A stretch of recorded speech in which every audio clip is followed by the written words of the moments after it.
A long time ago in a galaxy far, far away. We're doing it, Emily. We're finally here. Hello and welcome to Crashing the Starfighter. I'm Sam, And I'm Emily. and this is our Star Wars podcast, which is a weird kind of book club type thing. Yeah, it's not all going to be books though, is it? Yep, it's all canon. So there's going to be like the books, the comics, the games, the TV shows, the movies. If Oh, they ever make another one of those, they ever do. it's unsure at this time. They have them in the works. No. Where's the Ryan Johnson trilogy? Well, you see, he's too busy ruining Glass Onion, so. I mean, I like Glass Onion. For years, I've been trying to get Emily into the Star Wars books and comics. And how many of them have you read so far? I've read. Okay, this is like a hint as to the kind of person I am. I read the Kylo Ren ones, and as in the Kylo Ren comics, and I've read none other of these extended media things. No books, no other comics, no nothing. So I've given up, and I'm just going to talk you through the plots, and hopefully you'll enjoy it and have opinions. Because I'm never going to get around to reading anything. Yep, Dr. Aphra is waiting on your shelf. Ugh, I'm so sorry. I know who I am as a human being, and I apologize. But it's okay because we're here now. Also, I want this to be an accessible starting point to people. When I first got into the new canon back in 2016, so only a year into it, I used a podcast to help me get started, and I know 7 years down the line, it's a lot harder to get into. So the idea is that people can read along with this podcast, and it will be an accessible point into all things. A good jumping off point. A good jumping off or on point, depending how you are. No, that's how you say it. You say it's a jumping off point. You don't say it's a jumping on point. That's just not Yeah, how the because you're phrase you're goes. jumping onto the bandwagon. You're not jumping off it unless No, you're really you're angry about like Ryan Johnson. you're like jumping off of like the cliff. Okay, we'll say it's a jumping on point. So I have some questions to like give people a taste of who we are as Star Wars fans. Uh, Okay. I'm going to start off nice and simple. What was your introduction to Star Wars? So my introduction to Star Wars would technically be, um, so you know, on one of those days you'd have a substitute teacher in secondary school, Yep. and they'd bring in the TV and play a film. On VHS? Yeah, on VHS. It was on VHS. Hmm. I must have been about 11 or so. The good old days. Yeah, I wasn't 11. I was like 12. Um, and they wheeled the TV in, and I saw The Empire Strikes Back, and that was my first experience of Star Wars. Oh, so your first Star Wars film was the second one. It was the second one, yeah. I didn't think much of it at the time. Hmm. Um, I didn't really pay too much attention. I think I was too busy talking. But my first like actual Star Wars film that I went to go and see was The Force Awakens. Hmm. So I started off with that film and loved it, and I was kind of obsessed with it. And then I watched all of the other ones. I'm going to pull the band-aid off now, and as people, highs and lows, I think it's safe to say we're both overall sequel fans. Yes, So, so, absolutely. so if you find that a problem, uh, here's your warning. My first Star Wars thing is kind of similar. It wasn't in school, it was at a party my dad's friend used to put on every Christmas. And they'd put on films on VHS, of course, Of course. in one of the bedrooms upstairs. And one day, one year, went upstairs, they put on the VHS, and it was Return of the Jedi. So your first one was the third one. Yes, episode six, the third movie. And it didn't grab my attention up until a certain space slug came onto the screen. I've seen robots, I grew up on Doctor Who, but when I first saw Jabba, that was entirely new to me, and I was like, okay, now you've got my attention. You were enchanted by Jabba. Yep, so less than 5 minutes into the movie, I was hooked, and then I slowly went back, and I think my dad forced me to watch them. I say forced. I'm fairly sure I played Lego Star Wars, the first one, the prequel trilogy one, before I saw Revenge of the Sith, because the game was a PG and the movie was a 12, and my parents were strict. Oh And the first Star Wars film I saw in cinema was the animated Clone Wars movie. no, right. That's kind of cool actually for like your first like in cinema Mhm. Star Wars Yep. thing. That's actually pretty cool. I It's won't one of the lie. reasons I'm like such a big Ahsoka stan. Like I grew up as she kind of grew up in the media. But I'm getting ahead of myself. Next question. What's your favorite Star Wars movie?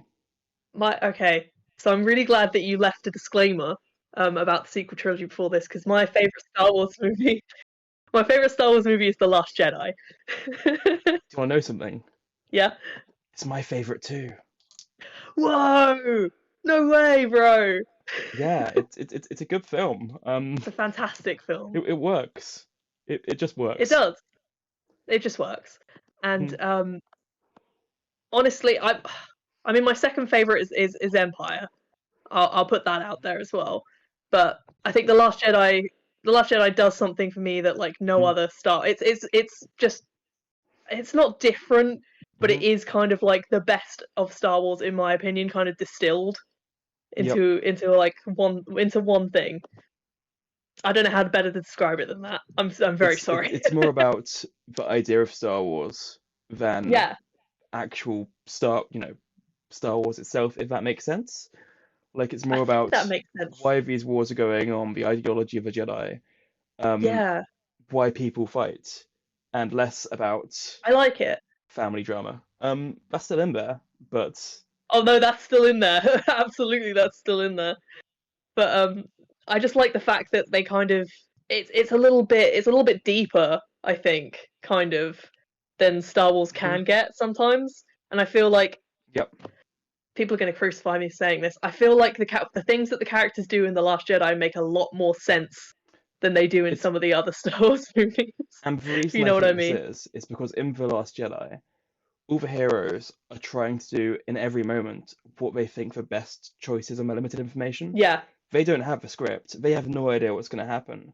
They have yeah, to make yeah. constant calls, and there's reasons for them to distrust each other. There's just built into the narrative this kind of, well, really a kind of whodunit, which leading into Knives Out, coming from Brick, I can see Ryan Johnson's love there. It's about who's telling the truth, who do you trust, even Holdo, who does she trust? It's all about like information is currency, and when you don't have a currency, things can go bad. Exactly. And when you try and do things rashly, sometimes they don't work out, and that's quite Mhm. refreshing to see. It's nice to it's not nice to see the heroes fail. I shouldn't say that exactly, but But at the it's same time, cathartic. it's nice. It's nice to know that Luke Skywalker, everyone's hero as a kid, even if he's not. You're lying to yourself on some level if you say that. Mm, Seeing him fail means that we can all fail, and I feel like that's just yeah, a lovely little thing. it is. It's really, really good. Besides movies, what is your favorite Star Wars thing? Ooh, Kind of an open oh, question this is here. interesting. I know I have a bunch of answers, because I'm a little law goblin. You do. You definitely have more answers than me. I'm gonna go a bit out of left field. I am a person. I love figures and I love collecting um action figures. So I Mhm. have a couple of Star Wars Hot Toys figures, which are like the stupid expensive ones that you should never buy. Is that your review? Our first review on this show? Yeah, yes, Never buy they're them. stupid. You never buy them. No, I did spend too much money on them, but I do love them. I have a Rey and I have a Kylo Ren, and I just think that they're really neat. You know, Mhm. so that those are probably my favorite things outside of the films I have. What about the TV shows and things? Like, you've interacted with some of them, haven't you? Oh yeah, oh, I completely forgot. I love The Mandalorian. The Mandalorian is great. Hmm. Um, For Landalorian? The Mandalorian. Book of Boba Fett is a 5 out of 10, a solid 5 out of 10. Um, Mhm. Andor I haven't seen yet, and Kenobi I haven't really seen yet either. Yep. I don't think am I forgetting any of them? All the animated stuff, but that doesn't count. Oh, I'm quite a stranger to the animated stuff. So I'm just going to spiel about things I like, but I'm going to keep it brief. Yeah, no, go for it. So comic-wise, love the Knights of the Old Republic comic. Never played the game, don't at me. But the comic is a story removed from the game. It's just set in the time period. And again, it's about a Jedi who's not your typical kind of Jedi, and he's framed for a murder. Just it's 50 issues of the unluckiest person in the galaxy, just trying to get by. That's saying something because there's a lot of unlucky people in these galaxies. Yep, it's a gem. Uh, Games, Jedi Outcast and Jedi Academy, adore them. I played them for the first time during lockdown last year, 2 years ago, and I'm always surprised by how well Star Wars games hold up, and I just found joys through and through. Nice, yeah. And TV show wise, I'm gonna go for Rebels, which is the sequel to Clone Wars. Doesn't surprise me. It just has an ongoing narrative instead of Clone Wars is more of an anthology. It just has a nice straight through narrative with the same characters. It has great growth. The fan service doesn't feel too fan servicey. It's mwah, chef's kiss. Mwah. Yeah, I figured that you'd probably say Rebels. Mhm. But it didn't even cross my mind that we could talk about like games and stuff like that. I mean, I don't really Have have you got much more? experience with them. No. I don't really have much experience with them. But You don't like, want to talk about Star Wars my brain Connect? blanked out. Yeah, I don't want to talk about Star Wars Connect. No. A couple more questions. Favorite characters? Oh no, you don't want to do this to me. Yes, I do. I'm outing you. So my favorite boy, my best boy is Ben Solo. I do love him. He is I could fix him, I think perhaps it's fair to say. No, I couldn't. I could not fix him. No one can fix him. I just think that no one can fix him except for Ray apparently. But he's just he's a really great character. I think there's a lot that's really personally relatable about him to me. I don't Mhm. know. He's just so well acted. He's great. What else do I love? Pretty much everyone in Rogue One also is a bonus to me. Mhm. Especially Baze and Chiru. I really like them for Yep. some reason. They just they're just like an old married gay couple, and I love them so Mhm. much. They're great. They're some of my favorites. It's also fun to see the Force like expanded in ways which aren't the Jedi. Yeah, exactly. It's really nice to see. Because like I want to know more about the play. I don't know if it has been expanded on the canon, but I want to know more about what their situation was when they were younger and stuff. I think I'd be really interested. Yep. But yeah, who else do I love? Obviously, I love Leia. Leia's a badass. She's great. General or Um, Princess? can I not say both? Yeah, you can. I'm just interested. It's a fun thing in some of the canon books. When a character calls her princess or general, it says a lot about their character as well as their respect for her. Oh, that's kind of cool. If I had to pick one, I'd say General then, because Mhm. I think General Organa sounds very cool, actually. Yep. Yeah, I think that'll probably do it for me. I don't want to go on too long about this. I could probably pull up a bunch of other. Yeah, I mean, I think I made a top five character list a while ago, and it got to like seven or eight characters, and this was me trying. There's a lot of characters. So I'm just gonna nice and simple. Ahsoka, I said earlier. First Star Wars I saw in cinema when I was like 11 was the Clone Wars, which is her introduction. Mm. And then as I grew up, I had Clone Wars on the TV. That was cancelled. And then I went to uni and Rebels was on. And now even in Mandalorian, seeing us both try and work out what's next is very fun. It's really cool to have like that kind of long backstory with a character. Yep. What is it now? Like 15 years. 15 years of this character. God, yeah, yeah, that's a lot. Mhm. And also, she was very young when we were introduced to her. I know that much, and she Yep. obviously you see a lot of her life Annoying a lot of people, as but well. again, I was an irritating kid. She was an irritating kid. We were all an Uh, irritating kid. yep, didn't annoy me. But then when you see things like Siege of Mandalore, there is that catharsis of like not just how far she's gone, but also how far you've come to a lesser extent. Yeah, Basically, I kill Ahsoka, okay? that's fair enough. To be honest, that's very fair. Yep.